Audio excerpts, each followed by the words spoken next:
Hello, my name is Luby, and welcome back, really this time, to the final route of Katawa Shoujo. It's an, it's an emotional time, yeah? This whole part right here, that's what we're doing now. I was considering maybe reading out this entire beginning bit again, remaster it, but I think I'll just read this first part. A light breeze causes the naked branches overhead to rattle like wooden wind chimes. This is a popular retreat for couples in the summer. The deciduous trees provide a beautiful green canopy, far out of sight of teachers and fellow students. But now, in late winter, it feels like I'm standing under a pile of kindling. I breathe into my cupped hands and rub them together furiously to prevent them from numbing in this cold. Just how long am I expected to wait out here anyway? I'm sure the note said 4 p.m. Ah, yes. The note slipped between the pages of my math book while I wasn't looking. As far as cliches go, I'm more of a fan of the letter in the locker, but at least this way shows a bit of initiative. As I ponder the meaning of the note, the snowfall gradually thickens. The snowflakes silently falling from the white painted sky are the only sign of time passing in this stagnant world. Their slow descent upon the frozen forest makes it seem like time is slowed to a crawl. The rustling of dry snow underfoot startles me, interrupting the quiet mood. Someone is approaching me from behind. Hi. Hisao? You came? A hesitating, barely audible question. However, I recognize the owner of that dainty voice instantly. I feel my heart skip a beat. It's a voice I'd listened to hundreds of times, but never as more than an eavesdropper to a conversation. I turn to face this voice, the voice of my dreams, and my heart begins to race.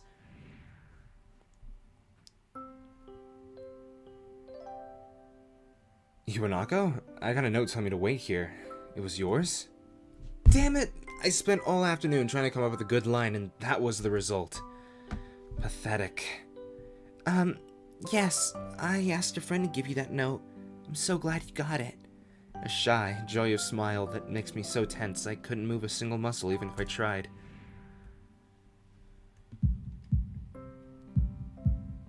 My heart is pounding now, as if we're trying to burst out from my chest and claim this girl for itself. So, here we are, out in the cold. Once again, the wind stirs up the branches. The cacophonous noise is music to my ears. Iwanako flinches ever so softly against the gust of wind. As it passes, she rights herself, as if supported by some new confidence. Her eyes lock with mine, and she lazily twirls her long, dark hair around her finger. All the while, the anxious beating of my heart grows louder. My throat is tight. I doubt I could even force a word out if I tried. You see, I wanted to know if you'd go out with me. I stand there motionless, save for my pounding heart.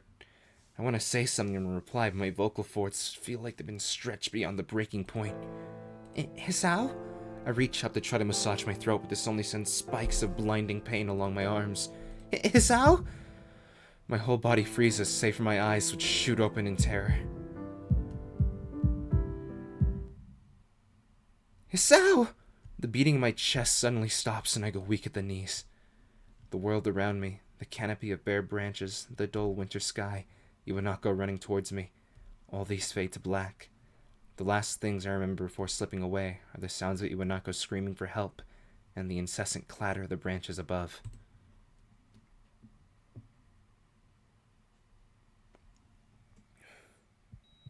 Yeah, I'm not going to narrate the rest of this, but I felt like I needed to at least do that first part. Now, we're in skip mode. You know, I'm pretty sad right now, honestly. This game has been such a journey, and now these are probably the last times I'm ever seeing these scenes. No, I don't want to introduce myself to class. Why do I have to?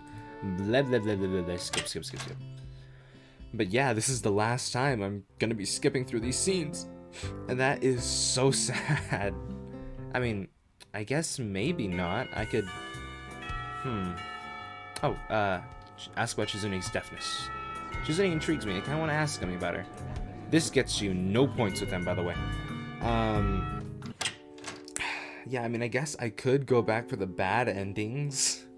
if I really wanted to. Don't know if I really want to, though.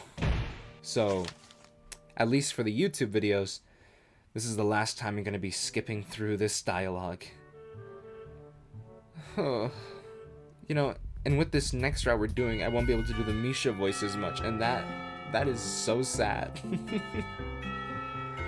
Anyway, I'll just skip ahead to the next choice, and I'll see you there. It's a trap. It's smarter to play defensively here. Skip. Let's introduce ourselves to the very shy girl. Skip. Oh, and now the hardest thing I have to do. She wasn't cute. No. Skip.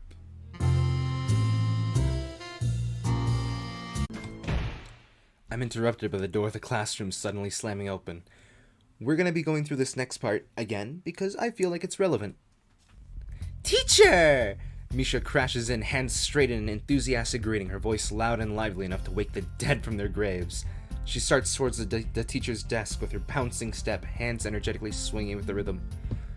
You know, she doesn't have a route, but I'm just gonna say it. Misha's my favorite. Like, at least, I'm not saying best girl, I'm just saying she's my favorite character in this fucking game. Muto, visibly dismayed at the interruption, and Misha in general, slumps in his chair. Mikado? Misha stops in her tracks and looks around cluelessly, as if she's sensing a mistrone that something's wrong, but has no idea what. Yes? We have talked about volume control before. Yes! But she doesn't lower her voice at all, and the teacher just rubs his eyes. So, what is it? We need help! We're running out of supplies for the festival stands! This is a distress! She waves a pink slip of paper she's holding around. So, go get more supplies from the art room. What's the problem with that? Plywood! Plywood is always the problem! Last time I wanted more, there was only a little, but that time we just took it all and went with that. Now there's, like, none left there, so do you know where there's some? I don't understand. How would I know?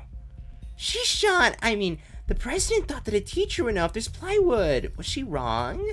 Muto looks like he's in great pain, frowning with his entire essence. And Misha doesn't get it at all. Looking at the two of them communicate is terrible, like looking at a man being tortured by drilling his skull open while blasting pop music at full volume at the same time. This is so mean to Misha.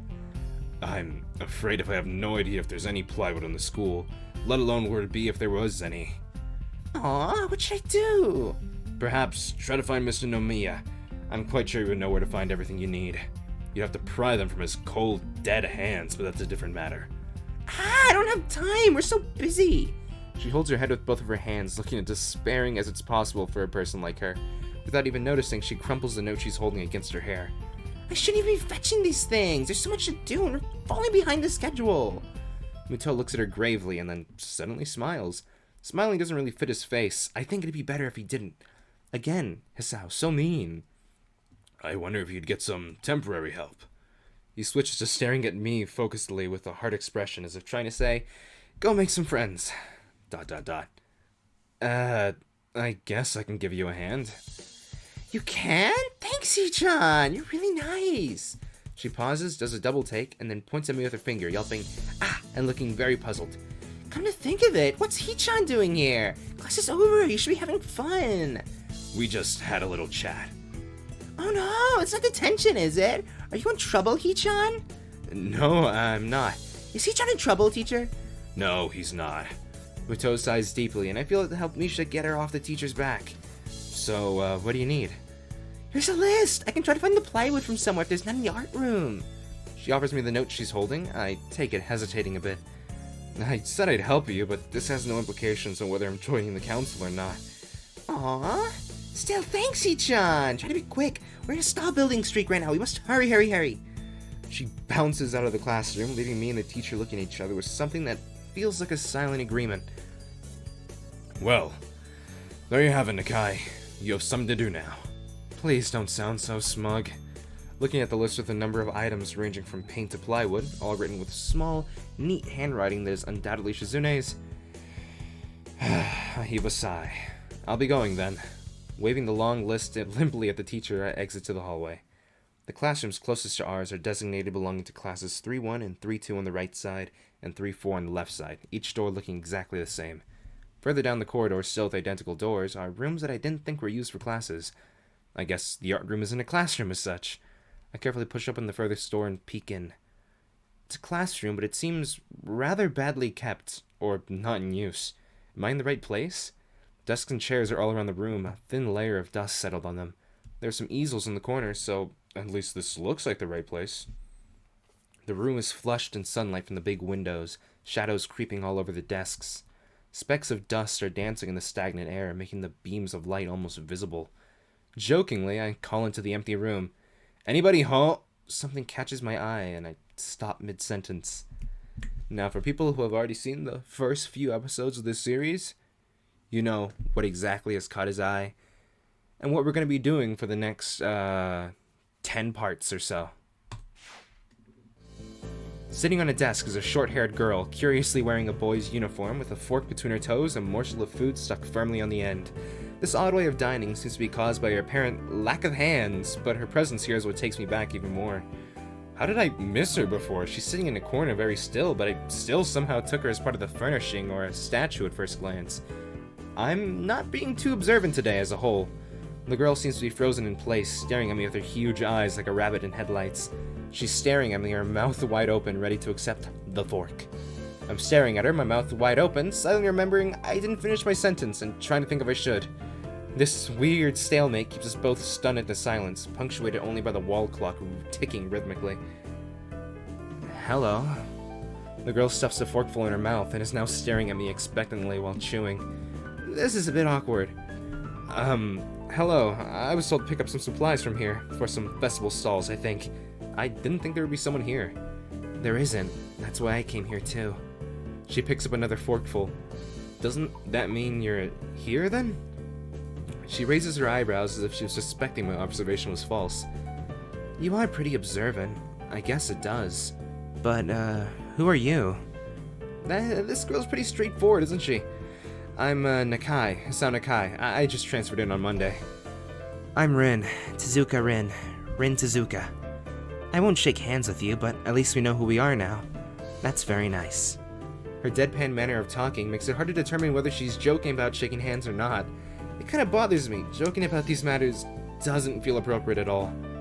While I'm trying to figure out what's appropriate and whether this girl is, she seems to have lost interest in me and is now gazing yearningly back at her food. Can I continue with my lunch? If you don't mind me, I won't mind you. If you need to get your stuff, the supplies are at the back. Go right ahead, but lunch? School's already over for the day. What word would you use then? There's no word for a meal you eat after lunch, but before dinner, right? It bothers me very much too, but I don't really know what I should say. I don't think you're supposed to eat a meal between lunch and dinner to begin with. But I'm hungry now, and my delicious boxed lunch would go to waste otherwise. I have curry. It's very delicious. With much decisiveness, Rin once again picks up the fork between her toes, and with at least as much impoliteness, she points it straight at me. So, Nakai, what brings you to this place? Like I said, I was told to look for these things. No, the school. From outside you look fine. Is your problem inside? I come to a full stop, opening my mouth, but not getting a word out. I can guess. I am good at guessing. Better than most people. Rin cuts me off before I can answer her question, or skirt around it somehow. I don't know which I could have done. I froze in front of this issue again. I haven't even told anyone here about my condition, or maybe it's only because it hasn't really come up. I do get the feeling that not making issues of this is a part of the social code here, as the teacher said. I wonder if the people here could relate. Probably not any better than any normal person could. I can't relate to Shizune's circumstances, or Lily's either. Naturally, while I go through this in my head, Ren keeps considering what my condition could be with an overtly contemplative look on her face. She puts her fork between her lips and leans back, looking at the ceiling as if the answer was written up there. A beam of light illuminates her face from the window side, creating a mask of dark shadow on the other side. I don't think it's anything in your head, and something in your guts would be boringly ordinary, like this lunch of mine, and less delicious. The problem must be in your pants. This messed up Sherlock Holmes kind of statement and sheer lack of tact it was delivered with catches me completely off guard.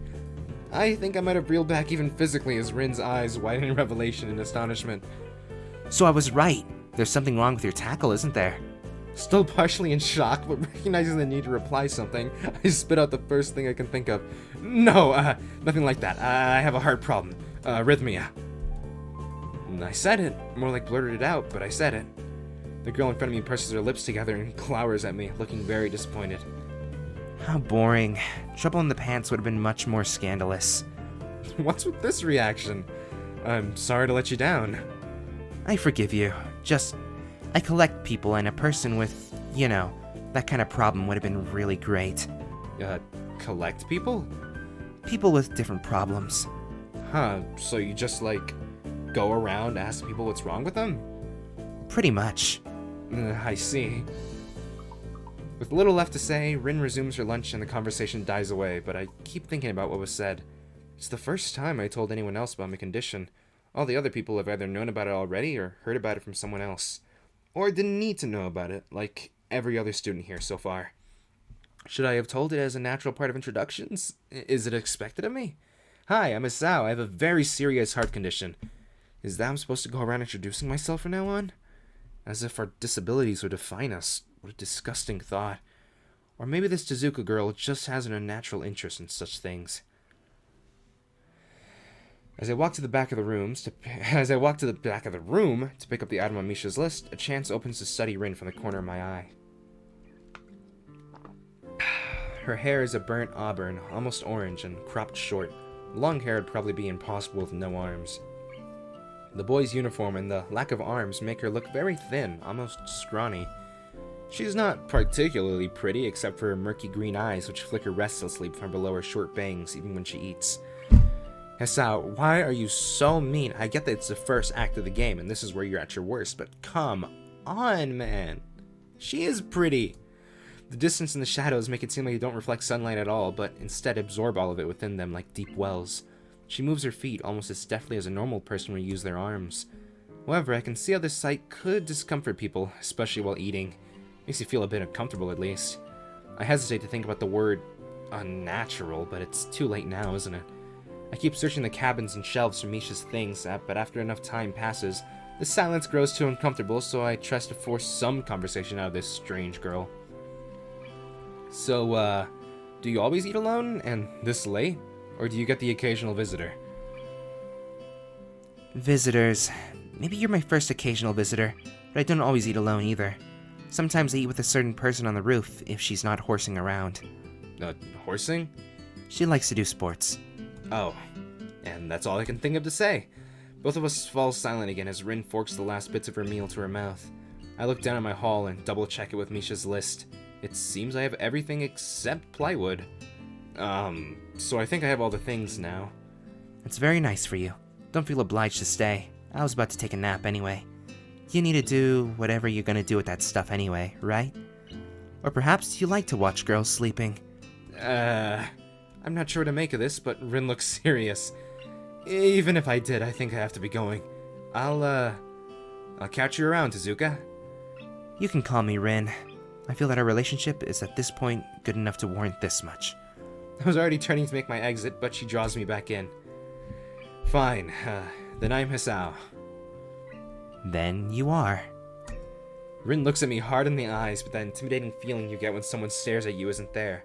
It's like she's actually not looking at me at all. She blinks a couple of times, and I can't figure out why a pause like this just popped up between us out of nowhere. See you later, Hisao. There's something like a tiny smile there in her face, maybe. I quietly back out of the room. As I shut the door in front of my face, I whisper to myself, what an intriguing person.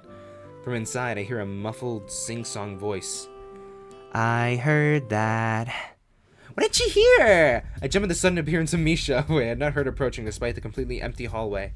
Somehow, she had gone to jumping distance of me without making a sound. Creepy. It briefly reminds me of Kenji's nutty theory about a global feminist conspiracy, but I pushed that thought aside. Shizune, standing slightly behind Misha, looks aloof as she couldn't have heard the remark that drew Misha's attention, but Misha is visibly excited. No, wait! More importantly, who's in there? There's no club meetings today. She tries to curiously peek past me, even though the door prevents her from seeing anyway. But what are you doing here? It took so long that we had to come check what's wrong. That's no good, Hee-chan. She wags her finger at me scoldingly. I found plywood, but everything else is still missing because you are tardy. Oh, sorry. I got the things here. I was just gonna bring them. I think you're up to some mischief, Hee-chan. Who's in there with you, I wonder? Misha signed something quickly to Shizune, pointing at her own ear a couple of times. Shizune immediately pushes her way past me and opens the door into the classroom I just left. I can only imagine the shock she's experiencing. With Shizune's diligence and attitude, the insolence of daring to deface school property by sleeping on top of it must be too much to bear. And indeed, she stares at Rin, frozen in place apart from the slight but noticeable trembling of her shoulders. From suppressed rage, I'm sure. Instead of blowing up, Shizune just takes a few deep breaths, adjusts her glasses, and slams the door shut, turning to sign furiously at Misha. Maybe she did blow up, but I can't understand it. She shoots a very loaded stare at me too, as if it was somehow my fault that Rin is sleeping on one of the tables. I hope she's not getting any funny ideas about the reason of my tardiness. Hello. Rin's voice comes from the other side of the door, and it takes a few eye blinks to realize she might have trouble opening it. I open the door to find Rin directly behind it, looking at us with a half-interested, half-sleepy face. Hello? ... Miss Tezuka, what do you think you were doing? You absolutely are not permitted to use school property for such, disgraceful activity. It sure is suddenly very crowded in here. I didn't know I was this popular. It's hard to say whether she's happy or unhappy about this turn of events. At any rate, she ignores Shizune and Misha's scolding, so they have no choice but to drop the issue. Shizune taps Misha's shoulder, points at Rin, and makes some quick signs. ... Popularity aside, please don't do that anymore. ... Anyway, how's your project going? Will it be done for the festival? Rin looks at them blankly, apparently at ease under the pressure Shizune's cold stare is putting on her. I keep wondering about that myself too. ... And? We'll think about it harder. As Misha signs a reply to Shizune, her face turns into an unsatisfied frown. ... Miss Tezuka, please try to take this seriously. It'll be a disaster if the wall looks like someone threw up their lunch onto it. Rin nods assertively. We'll think more seriously.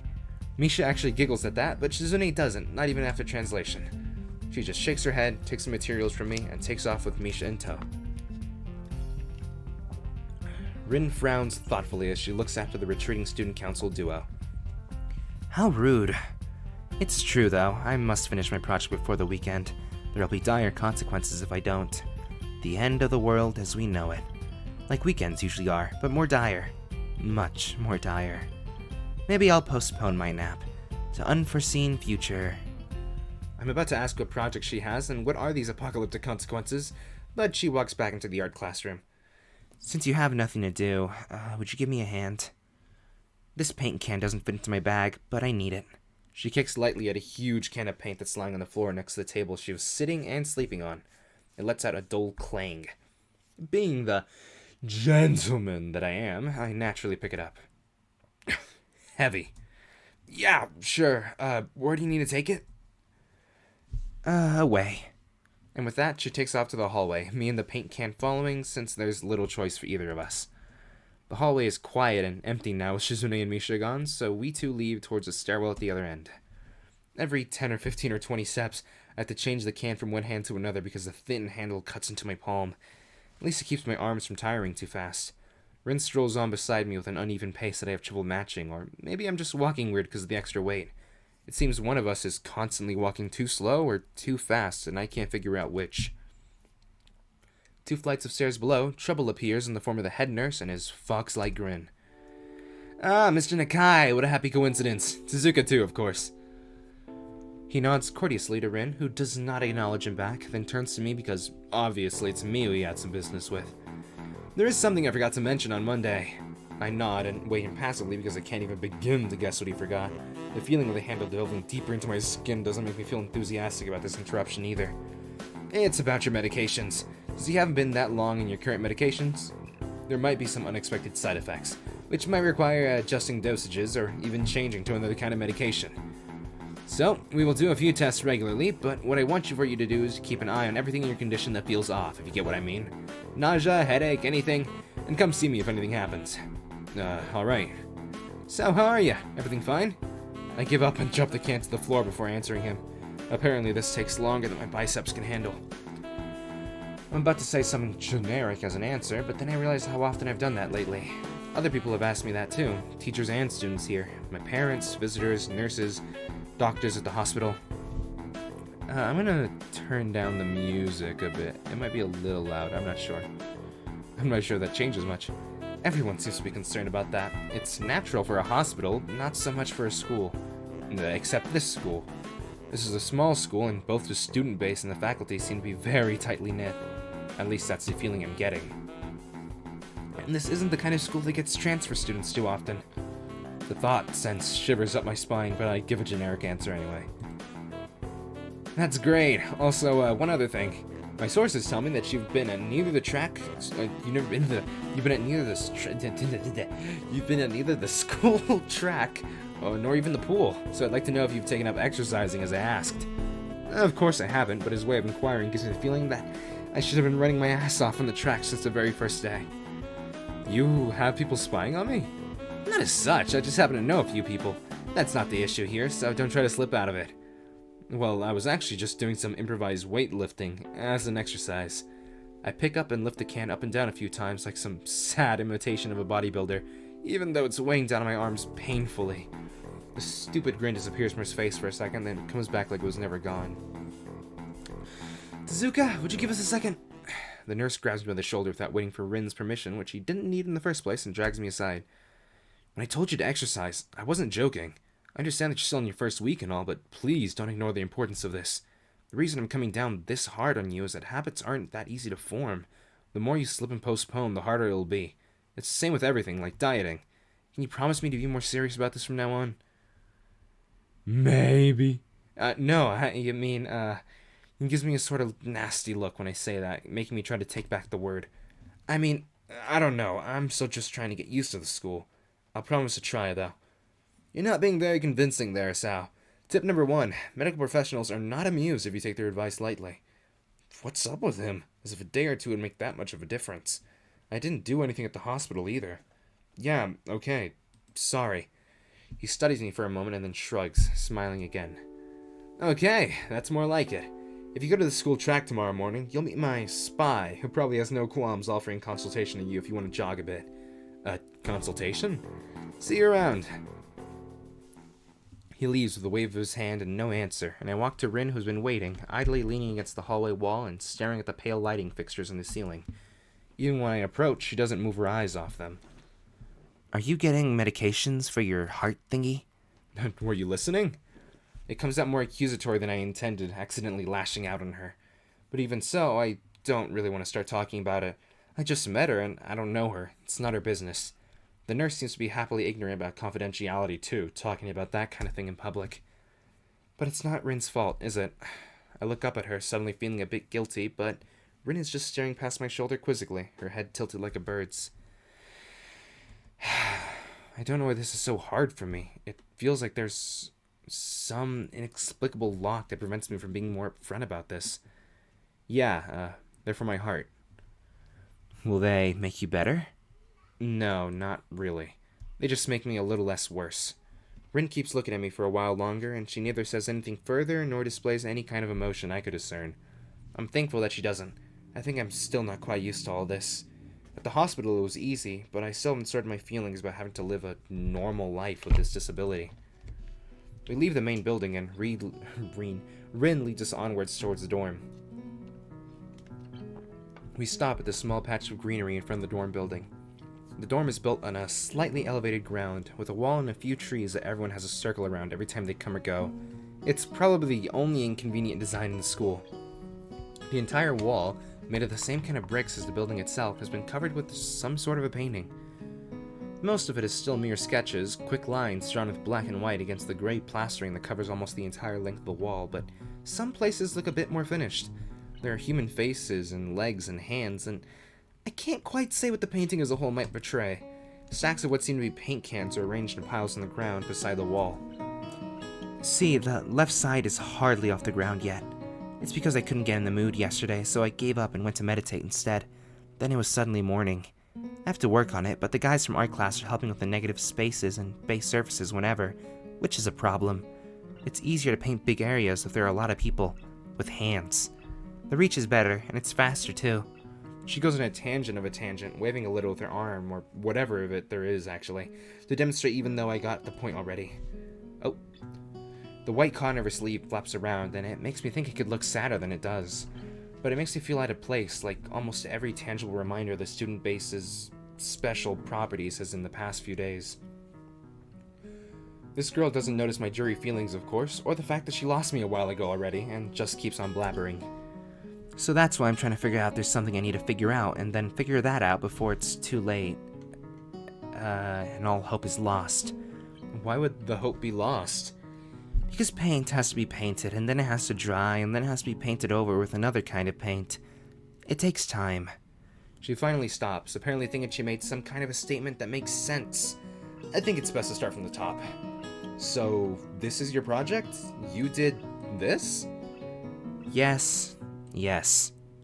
All of it? Yes. Nice, but I stumbled my words, suddenly feeling like I've walked straight into the minefield of political incorrectness. It's okay. You can say it. I probably won't get mad. I blush really hard. I don't really know what would be the right thing to say, if any. It feels that I'm way more sensitive than Rin is, though. This is really awkward. Don't you want to ask? How do you paint without hands? See? I'm an easy person to talk to, right? With my feet. I almost guessed that already, but isn't that hard to do? You're good at guessing. Anyway, I don't think it is, but maybe I'm used to it by now. I can't get my mind around the fact that she could be an artist, but seeing how adept she was using her feet to eat, I figure painting might not be a problem either. Neither of us has anything more to add to the subject. Whoa, I keep accidentally going back in the text. The afternoon light works pretty well. I was afraid it would look too flat, but it's not like that after all. I think it's actually pretty interesting. I wanted to see what it looks like in dim light. Do you think it's flat? Well, paintings tend to be flat. Not like that flat. You know, flat, like some people are. No substance, no meat where there should be some. I know a few girls who... Okay, I get it. But I couldn't really tell. I'm not that good with art. I can't name many artists or artistic terms. So, I don't really have anything to say. Rin shrugs her shoulders at that, saying, "Suit yourself," without saying it, and looks up at the sky as if trying to look for something up there. I didn't think I'd get any actual work done, but if you give me a hand with the paints, I could do a little before it's too dark. I wanted to get a halogen lamp like the ones they have at the sports track, but there aren't any. Rin sure is quick to recruit my help, as was Shizune. It really makes me feel that the festival is such a big project that every pair of hands is needed. Why not? I'm not really sure if I can be of any help, though. It's just mixing some paints. You can do that. Probably. Do you have motor control problems, like, you know, those people who have some? Cerebral palsy, maybe? Not that I know of. I get it. Heart thingy has nothing to do with that. She gives me a sly look for no reason. No, it doesn't. Let's do it then. So she sits in an empty wooden box and very naturally picks up a wide brush between the toes of her bare right foot. I open a few of the cans and pour some of the contents into shallow bowls for mixing. The thick paints flow lazily from the can to the bowl, like syrup. I mix them, creating funny, hypnotic-looking swirl patterns that melt quickly into each other to form a new monotone hue. Rin sets to work, every now and then asking for a hand of something or the other. Finding different brushes is easy enough, but mixing the paints to be the exact tone this girl is apparently seeing in her head is a frustrating ordeal. She wants precision down to the last milliliter before she's satisfied, but her instructions are obscure at best. Add half a splash of green. I crouch down and pick up the can of bright green. The other green. This green. I carefully pour some of the other green paint into the mixing bowl. No, that's almost a whole splash. More white. Is green a good color to add? No idea. You're the artist here. A hint of a smile appears in the corners of her mouth. Do you lack an opinion? No, it's just that I have no idea. It's okay, because I just got an idea. Add more white. With this exclamation, I pour a minuscule amount of white into the bowl and mix it. It looks slightly, whiter. That's not good. It has to be like the color when you wake up and you know that you saw the meaning of life in your dream, but can't remember it. Maybe it's yellow. ... Despite the impossibility of mixing color like the change of seasons or any other nonsense that's being imposed on me, I find myself enjoying it more than I thought I would. Seeing a painting being born in the plastered wall feels like magic. I spend the moments I have between mixing paints crouching down on the paving and just looking at her work. It feels slightly intrusive at first, like breaking some imaginary intimacy, but Rin doesn't seem to mind the least bit. Maybe it's just in my head. Her entire presence emits a completely different air as she patiently works the details, adding layers of paint on top of other layers of paint, steadily moving her foot across the wall to add new shapes. When I manage to produce a passable mixture of paint, the rare smile on her face is oddly rewarding. Apart from the few words when discussing paint mixes, neither of us says a word for the longest time, and even those short discussions soon evolve into a shorthand, both of us developing and using weird impromptu code words for various paints and hues. As if there was some need to conserve words and breath and sound. Transition to night, transition to night. We see other late into the evening until it becomes too dark to paint properly. End of day. Gonna be honest, that went on a little longer than I thought it would. But yeah, I had to at least do her introduction. I wasn't gonna skip over it. Anyway, this I can skip over. Woo! Sorry, Emmy, this isn't your route.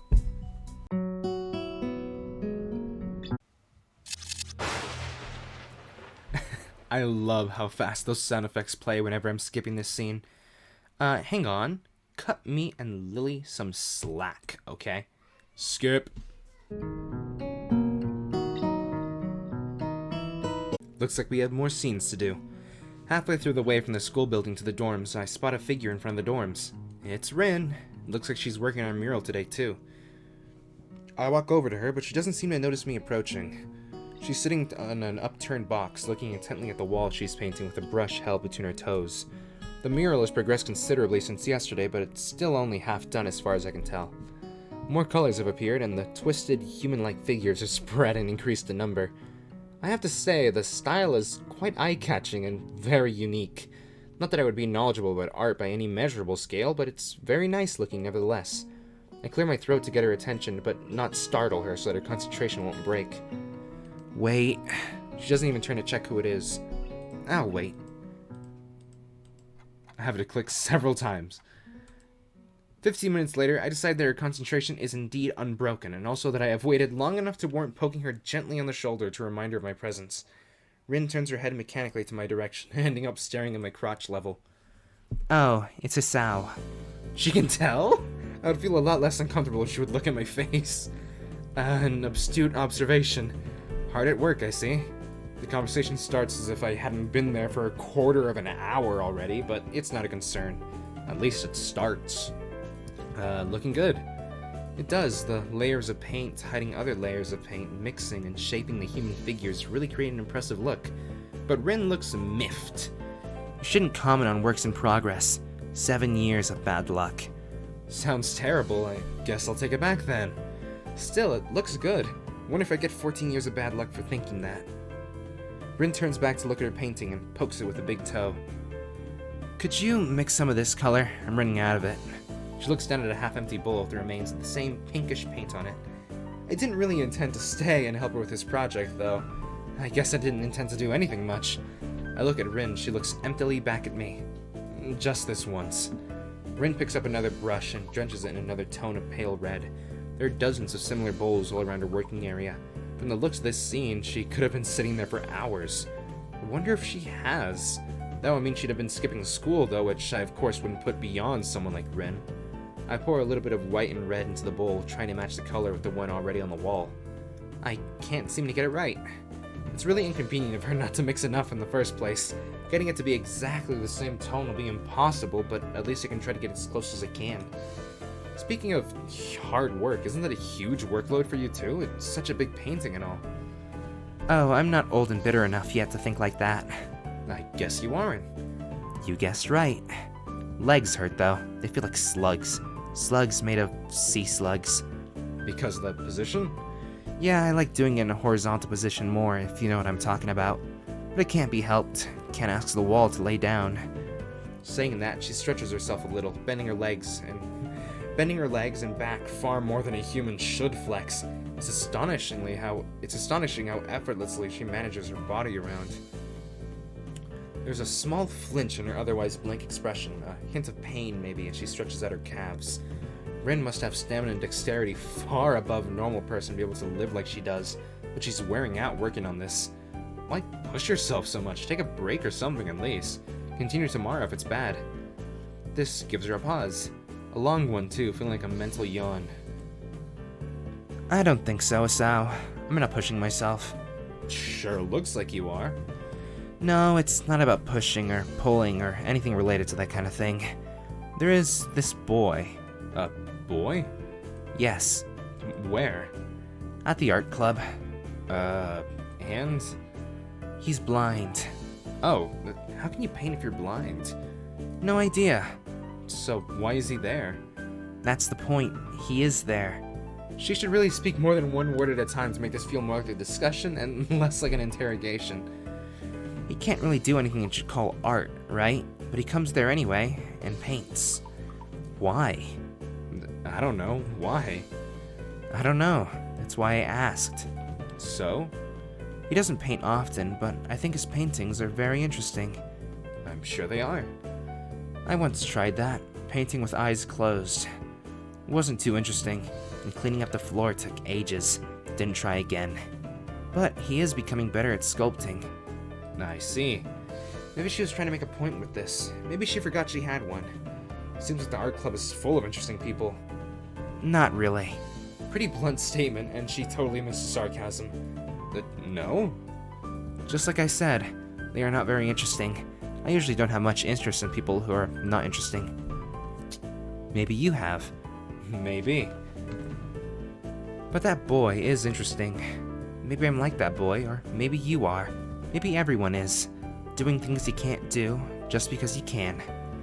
That's pretty deep, I think, and tell that to her. You're a deep one. Nah, I'm a really shallow and thoughtless person. People say it to me all the time. Did you know I can only think of 4 things at the same time? No, but now I do. Right now, I'm thinking of the second floor's girls' toilet, ice cream flavored ice cream, the middle toe, and a haircut. I'm gonna need a haircut. What was that animation? She shakes her head around vigorously, letting her short and messy hair ruffle wildly around. I can see that doing it is something she likes to do. We fall silent as Rin treads around absent-mindedly, poking some brushes around. The thought about the art club sticks in my head for a while longer. I'm feeling like I'm treading on very unknown territory with art. The way these meetings with Rin go, it's as though I'm starting a smoking habit or something. I should probably stop talking with her. What is wrong with you, Hisao? It's not like I dislike her, despite the confusion her being herself causes, and I don't dislike art either.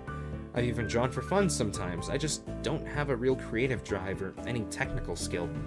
So usually if I were to draw something, I get white paper syndrome and just freeze completely. What is white paper syndrome, like just leaving it blank? That, or I manage to draw something disfigured and promptly get frustrated at my inability to put the picture in my head down on the paper, then call it quits without really even trying to make an effort. Rin clearly doesn't have that problem, but she frustrates me in another way. Being with her is like looking into a mirror that doesn't reflect anything. It makes one question the sanity of the act. Rin sits down in her box, swaying from side to side, apparently comfortable with the uncomfortable silence. She's staring at me again, or maybe over my shoulder. I can't quite figure out where her eyes are focused. I'm thinking of leaving so she can carry on working undistracted and that I can do whatever I'm gonna do alone. It's not like I have anything that must be done today. Oh, shoot. Who? Nobody. I just forgot to tell Hanako that Lily was looking for her. Do you know her? From my class? Oh, her. The mystery toilet girl. That person's funny. I saw her going to the toilet 5 times during one recess 3 weeks ago. I'm sure it's the world record. It was very mysterious. That's why you call her Mystery Toilet Girl? What other reason could there possibly be? Well, if there is, it's an eternal mystery. I didn't follow her in there. Maybe it was the week before that? Could have been. Looking at her makes me hungry. Don't say that. At least not around her. Rin turns to look at me blankly as if she's not sure why I reproved her. But she doesn't acknowledge understanding any more than before, so I give up at this point. So, do you want to go eat dinner then? No, not yet. Rin has turned her hungry gaze back to the wall, looking slightly more energetic, or at least slightly less lethargic than she did before. It's as if the wall is an opponent she has to vanquish, something she must overcome before she can indulge in dinner. This is the feeling I get.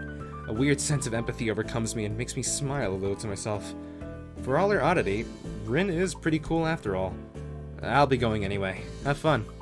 Rin has already grasped the brush and is dipping it into fresh paint, so of course she can't hear me anymore, or doesn't answer anything even if she does. Okay, now time to skip. Okay, now we're at the scene where Emmy is inviting us up to the rooftop to eat lunch. Emmy shoves the door open and steps beaming into the sunlight. Suddenly, a tall, dark stranger appears out of nowhere, standing imposingly in front of us. Emmy flinches back, almost falling back down the stairs. Eek! Hello. Okay. Emmy voice. You got this, Libby. You can do the Emmy voice. Yipes! You scared me, Rin! Wait, isn't she... Hello. Noticing that Rin is speaking to me, Emmy looks curiously at me. You two know each other? I look confusedly at Emmy. She's that friend of yours? Rin has turned her gaze towards the clouds drifting above the school. I didn't know you knew this person, Emmy. The awkward silence lasts only for a few seconds until Emmy lets out a tiny giggle, shrugging the coincidence off. I invited us out for lunch. If you know him, that's just better.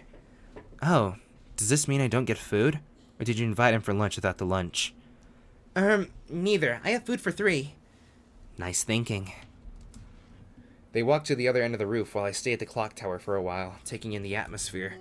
There's nobody else but us here. I guess the roof isn't as popular as it is in other schools.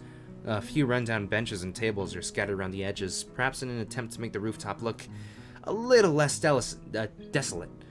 The small pebbles covering the roof rattle beneath her feet. I peek through the chain-link fence to take a look at the school grounds and beyond. Students are strolling in pairs and groups around the quadrangle and at the cafeteria. A few delivery trucks are driving past the school towards the convenience store nearby. Somewhere, a watchdog barks at a passerby. Somehow, when I look towards the town center, the small town feel strikes me very strongly, almost palpably. The hectic lifestyle of big metropolises seems so far away and foreign here. Nobody has to run to catch a bus like their life depended on it, or get their senses overloaded by the neon lights and traffic jams. I feel surprisingly optimistic about this new life of mine, looking at my new hometown, even if it's only going to be mine for only one short year. Finding about my illness and having to move away from home all came so suddenly I haven't had time to think about how I feel about it. When I step out of the shadow of the clock tower to the open, I feel warmth touching my back. The sun shines from a perfectly clear cerulean sky. A cool breeze sweeping over the rooftop makes me shiver, but only briefly. The wind carries the scents of trees and flowers, not smog and car exhaust like it used to just a few weeks ago. Emmy settles on a bench with Rin in tow and produces 1 big and 2 small lunchboxes from her bag. Come on, Issa, what are you waiting for? She's beckoning me to join them, making room on the already small bench. I seat myself in the corner of the bench to take as little space as possible. It's pretty cramped, but somehow all 3 of us fit on it. Impressive view. Emmy suppresses a giggle and places a lunchbox in front of Rin and hands another lunchbox to me. Here you go. Lunch is promised. Homemade, no less. I'm impressed. Wow, this looks really good. Thanks. I make it myself when I can. Conversation dies off as I set about the business of feeding myself. Taking a few bites, I glance up and notice Rin deftly opening the lunchbox and popping a fork full of food into her mouth using only her feet. Even though I've seen it before, I can't help but be impressed at her dexterity. It's also a reminder of the sort of place I'm in right now. Will I ever get used to sights such as this? I can't decide if getting used to such a thing will be a good thing or a bad thing either. Does getting used to this place mean that I'm giving up on being a normal person? Or does it just mean that I'm becoming more understanding about those around me? That one. It's that one, it's out. I'm distracted from my thoughts by the sight of Emmy tearing into her lunch as if it had insulted her ancestors. You seem pretty hungry. Emmy looks up, mouth half full, and swallows before nodding. My morning run always works up an appetite, which is great because then I burn through lunch pretty quickly. Helps me keep my girlish figure. What would happen if you'd lose it? Would you become a man? I very nearly choke on my lunch, trying not to laugh. It's a figure of speech. Does your figure have to run in the mornings too? Do you always talk like this? Talk like what? Like what? I think that answers my question. Never mind. So, I struggle to think of small talk and settle on the obvious question. How do you two meet? Rin seems content to let Emmy answer this question. Someone in the housing department thought we'd complement each other well, so we were assigned rooms next to one another. Complement each other? Like shoes in a suit. Huh? Emmy giggles in my confusion. Put us together and we've got all our limbs, get it? Ah. So I started helping Rin get ready in the mornings, and that was that. I mean, you can't help someone get dressed every morning and not get along. I see. Rin chooses this moment to interject. I have trouble with shirts. Right, that seems fairly obvious. Really? Kind of. This isn't helping, but at least Emmy seems to find the whole thing funny. That, combined with the fact that Rin is genuinely curious, makes it feel slightly better and yet confused. I mean, you've got no arms, so, putting on a shirt seems like one of those things that would be difficult. You know what? I'm just gonna stop talking now. It'll save me a lot of trouble in the long run. Rin nods in what I suspect is meant to be a sage manner. I see. The conversation dies as soon as I turn my attention back to lunch. It's really quite good. Emmy finishes her lunch first and makes a contented noise. Ah, that was good! As she busies herself with cleaning up her lunch, Rin speaks up. I'm thirsty. Oh, I almost forgot about that. Sorry. With a flourish, she reaches into her bag and removes a trio of juice boxes. She tosses me one that appears to be cranberry juice, one to Rin that appears to be some kind of strawberry milk, complete with pink color scheme, and keeps an equally pink box of some kind of fruit punch for herself. Rin dexterously stabs her straw through the top of her box and begins to drink. I'm once again impressed by how flexible she is, but this time I keep my comment to myself. Somehow, I don't think Emmy and Rin are the sorts of people to think twice about the way they work around their particular disabilities. Rin especially so. Instead, she gives off the impression of being entirely unaware that she's missing any limbs at all. Whether or not that's a conscious decision is another matter. I'm honestly not sure. So, Asao, how do you like it up here? It's quite nice, actually. I like high places for the view. Thanks for inviting me up here. And, for the lunch, too. Emmy grins a 1,000-watt grin. Please my response, I suppose. No problem. Feel free to eat with us next time, too, okay? I won't make you a lunch, but you can bring your own up here. No lunch service? I don't know. Emmy looks mock offended. Trying to take advantage of my good nature? The nerve! She giggles. Well, if that's your answer, I guess Rin and I will just keep eating lunch all alone. I'm suddenly assaulted by the most heart-rending puppy dog eyes I've ever seen as Emmy pouts. Kidding, I was kidding. I'd love to eat lunch up here again. Good location, and the company's okay, too. Emmy frowns a bit at my declaration of okay, but seems happy enough that I've accepted her invitation. I guess this makes us friends now. Or at least acquaintances. The lunch bell rings, signaling a return downstairs. Rin, you didn't finish your lunch again! I wasn't that hungry. If you don't eat more, you're gonna fade away! Rin shrugs as if this is an acceptable risk. Come on, you better get going. The three of us head down the stairs together. The afternoon class passes. Skip! So at this point, we've just been out shopping with Lily. If you remember that all the way from, hell, no. This Lily shopping thing has happened every route. I'm thinking of a different Lily shopping scene. Man, it's just been a long time since I've done the Lily route. Wait, what's that? I noticed a very distinctive figure making its way towards us, silhouetted by the street lamps. For a second, I think it's another male student from my class, but as he, or should I say she, gets closer, I recognize her quickly. Rin? What are you doing out here so late? Rin? Lily perks her head, looking like she's trying to focus on listening more keenly. It suddenly comes to me that I should probably interpret the scene for her. It's, Rin. Tezuka, I think was her last name, from her school. She stiffens at the name and gives a complicated-looking expression, something like a forced fusion of a composed smile and a painful cringe. Ah, I understand. I guess Lily knows Rin, too. Rin turns to look at us, looking terribly out of it. I'm not entirely sure if she recognizes either of us, or at least she doesn't acknowledge it if she does. She looks like a zombie. Or a statue. A statue of a zombie. But slowly, some symptoms of understanding seem to light in her dark eyes. This is something she must react to.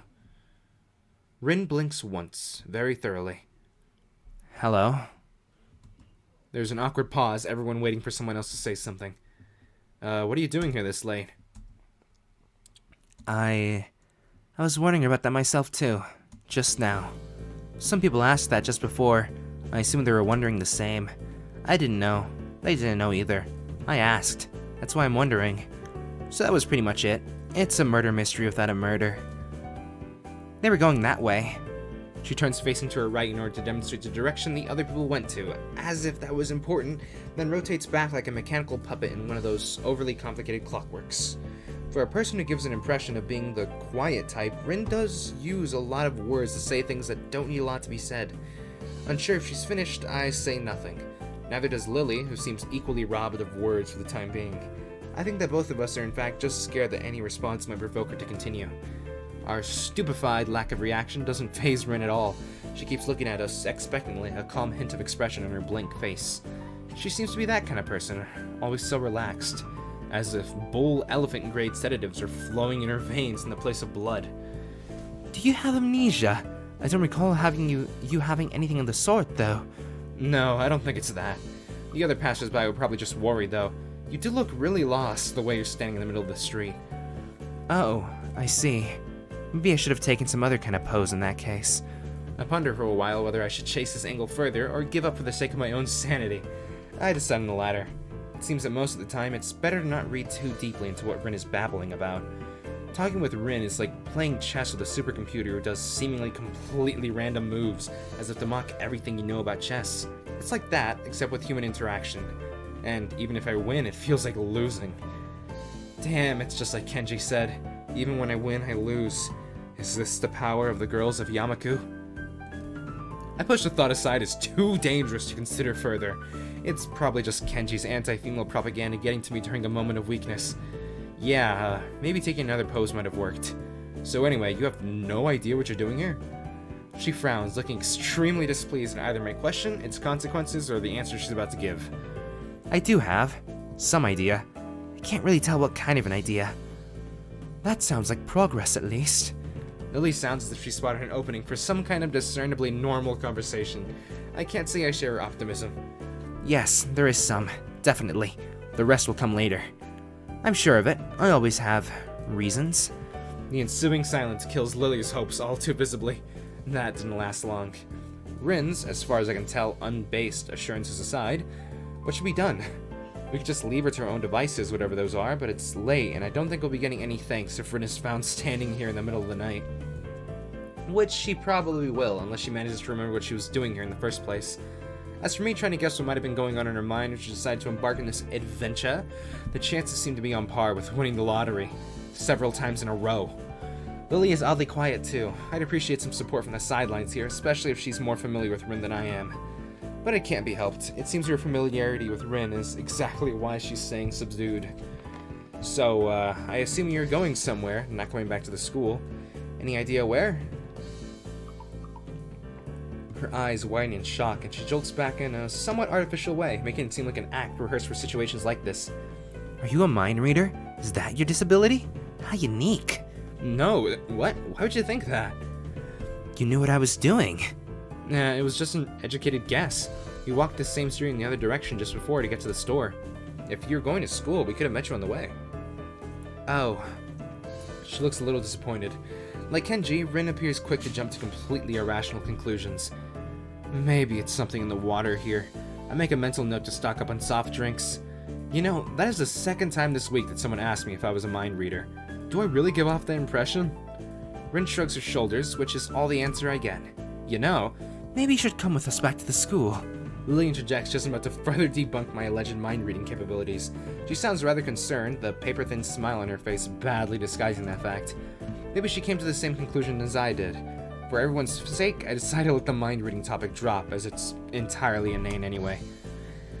Yeah, Lily's right. If you can't remember, there's no point staying here. Rin considers this rather simple deduction for a moment, then nods. Okay. We start towards the school again, having wasted way more time than necessary with this episode. Rin walks along the edge of the sidewalk in a rhythmic way, looking like a mix of sleepwalker and rope dancer, while Lily keeps one hand on my shoulder, tapping at the ground with her cane. Tap, step, tap, step, tap, tap, step, tap, tap, step. Apart from that and a few fragmented beginnings of conversation, it's quiet. A quiet, apart from the relaxing one to town at least. So, how's the mural going? We're gonna get bad luck. Never talk about works in progress. I'm sure it'll be wonderful. Bad luck. Tap, step, tap, step. She doesn't care to talk about it. Lily's politeness feels out of place for the first time. Step, step, step. The hill Yamaku rests on top of is surprisingly steep, going uphill. We slow the pace, but I still feel my pulse rising and breathing getting heavier. Almost there. I can see the gates already. More than that, though, I notice that Lily's hand slightly tightens on my shoulder. Interpreting it as a gesture that she wants to ask something, I speak up. Anything wrong, Lily? I resist the urge to say, aside from our traveling companion, but only just. Why are you so mean to her, Isao? You're gonna be dating her soon, just you watch. For a moment, she seems to debate whether she should even bring it up, but goes for it anyway. Is everything alright? Alright? What do you mean? The fact that I can't interpret her incredibly vague question puts her off for a second. It's just... you seem unusually tired, I guess. Now that she brings it up, I notice my breathing is strangely heavy. The uphill walk has really done a job on me. Lily noticed it all too quickly. Now, if you remember in the last episode, what got me killed was saying I don't really want to talk about it, so... Sorry, I'm not in very good condition. It's alright, I just needed to catch my breath. My condition isn't the best these days. Oh, is it something that is related to you being transferred here? I mean... She cuts herself off rather abruptly, maybe realizing she was being a bit intrusive. Her instincts are sharp though, and while I don't like the subject, it's not like I should lie about it. If it's Lily, I don't think I mind. I'm just a little weak for the time being. Hanako said you look fairly healthy, so I naturally thought... Lily doesn't finish her sentence again, letting it trail off with a measure of concern. As she furrows her brow, Lily's uncomfortable expression spurs me to say at least something to ease her feelings. It's surprising she's this flustered considering her straightforward attitude with her own blindness. She must know that not all share her own comfort about such things. No, it's okay. I have a pretty, I guess the best way to put it would be messed up heart, arrhythmia. I had a bad heart attack a while ago because of it and spent most of the spring in the hospital. Ended in Yamaku on a doctor's orders. She silently nods her head in acknowledgement. My answer, though, only seems to make Lily furrow her brow even further. She doesn't seem to quite know how to react, given we don't really know each other that well. I can't really fault her for it, given that I have the exact same reaction. While I do want to assuage her concern, I really don't want to dwell on this either. Don't worry about it. I try to offer a reassuring smile, but then I realize the futility. Without knowing this, Lily smiles at me reassuringly, but doesn't say anything further. Arriving at the dorms, Rin steps in front of her mural as if lightning struck her. She had been so quiet for almost all of the walk back that I had all but forgotten that she was here. It's Friday, isn't it? Yes, Friday, the 8th of June. Oh, this is bad. Bad? Why? I think I'm gonna go in a fetal position and throw up. Possibly in reverse order. Is something wrong? No, nothing is wrong. It's Friday and nothing is wrong yet. This mural, it's not gonna be finished by Sunday. So, it's going to be finished by Sunday. So, everything's alright. Do you have any drugs? Or a time machine? This is not good. Not good. So, she's behind her schedule. Recalling Shizune's exasperation at Rin's carefree attitude several days ago, I don't know what to think. She has left herself open for a told you so unless she can pull off whatever she needs to pull off by Sunday morning. Rin keeps staring at her mural looking as mortified as she can. Believe me, I'm gonna need to work for a while. I glance at Lily, expecting her to share an incredulous look with me as I roll my eyes, but then I realize she's not one to do that kind of thing. Leave me. We do, of course, not wanting to aggravate her any more than she already is. There is a churning, bad feeling in my gut. Rin sure has a knack at making people feel worried about her. She seems like a person who should never be left alone. Maybe we should call someone? She sounded like she was going into shock or something. I'm sure she'll be just fine. She's just how to say...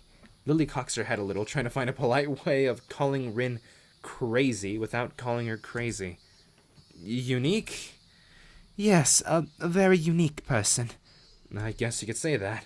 She giggles at the notion melodiously, nodding in agreement. Sorry about leaving you stranded as you talked to her. I don't really understand her, so I keep my distance. So my guess was right. Lily offers a slight apologetic smile as if she was sorry that her own shortcomings had prevented her from becoming closer to Rin. I'm not one to blame her, at all. Lily lets slip a long breath, probably a disguised yawn. I imagine she's as exhausted by all this as I am.